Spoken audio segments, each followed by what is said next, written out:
na huwag kang asal bata makasiri doon sa remarks mo na hindi mo ituturo kay BBM kung paano ibababa yung 20 pesos na kilo ng bigas. Kanino galing yan? Clay Castro, yung best friend mo. Sabi ko na nga, diba, huwag na tayo makinig kay Claire Castro kasi isa siyang gigo, garbage in, garbage out. Tama na. Vice, tanong ko lang sa local, umaasa ba kayo sa MILF may papangalanan sila or endorse sila from PDP Laban? And nagtataka ba kayo kung hindi sila nagsasalita after PRD na dinala sa Hague? Sino? MILF. MILF? Well, katungod na no sa tanan organisasyon kung unsa ang ilahang pamulitika. Ang importante lang nagkasinabot sila sa ilahang sa sulod sa ilahang organisasyon kung asa padulong ang ilahang mga suporta. Wala ta mamugos bisan ka kinsa.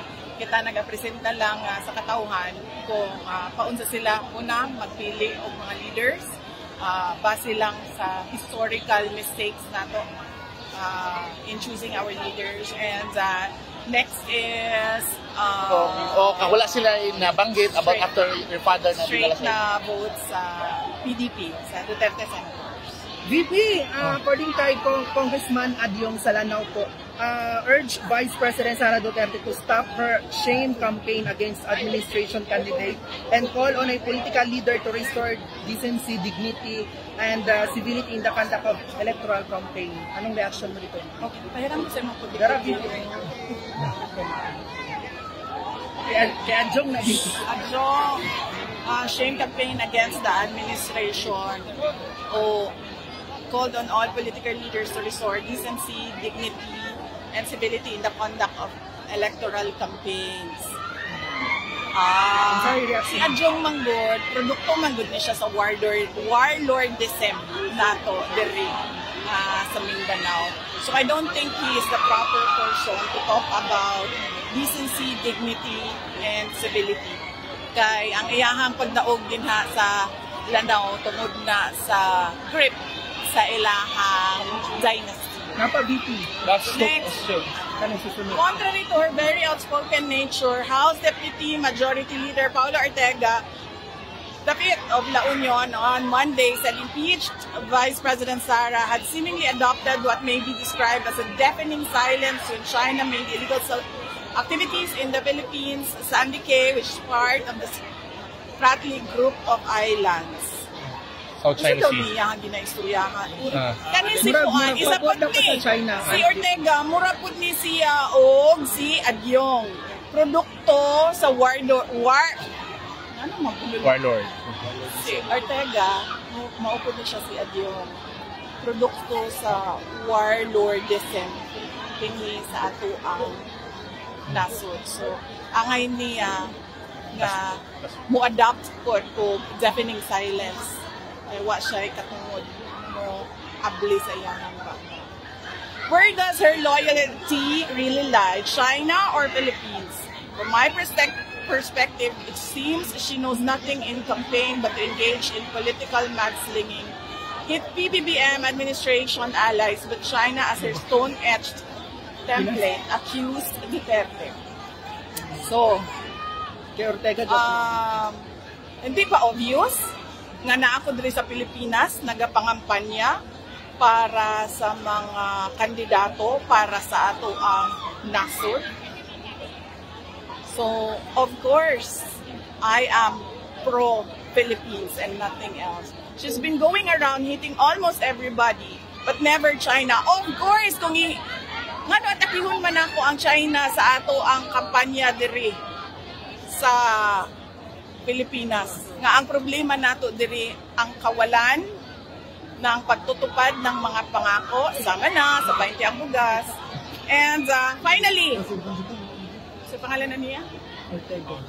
Kanayang pangalan. Don't change the topic, boy. The topic is promises made and broken again and again. Last two questions. Napa, Bibi, katong ka bahapon, i-repeat lang na mo nga, dapat manabot ang Pangulo sa kay digong pag-kidnap? Yes! Dapat!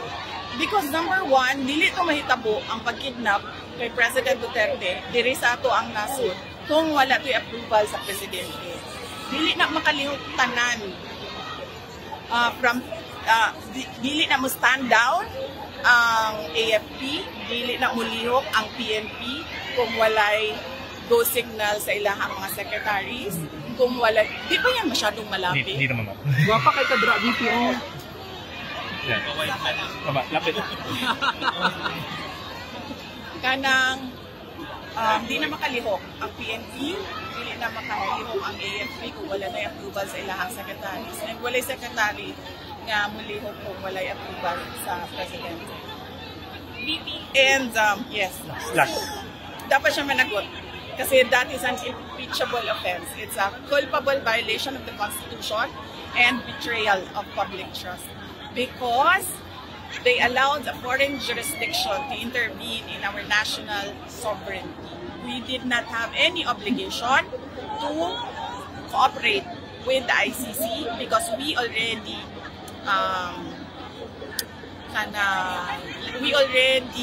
filed our petition to withdraw from the ICC, and walay jurisdiction ang ICC para mabuhat ang investigasyon ni President Rodrigo Duterte o Bisan Quezon. So yes. Last question. Yeah. Nakalimutan ko tayo sa Visayas and Mindanao, even in Manila. So ano yung mga common na hinaing ng mga mamamayan na i-address ng Duterte and Senator candidates given a chance in the Senate? Yes, ma'am. Ang kanila is kung ano yung nasimulan ni Pangulong Duterte. PRD promised build the big ticket infrastructure projects. PRD promised peace and order sa ating bayan. And naturally, when there is peace and order, development o kalambuan, kaunlaran ay sumusunod din. Mag-attend po tayo sa iba pang remaining PDP rallies po with Kitty Duterte.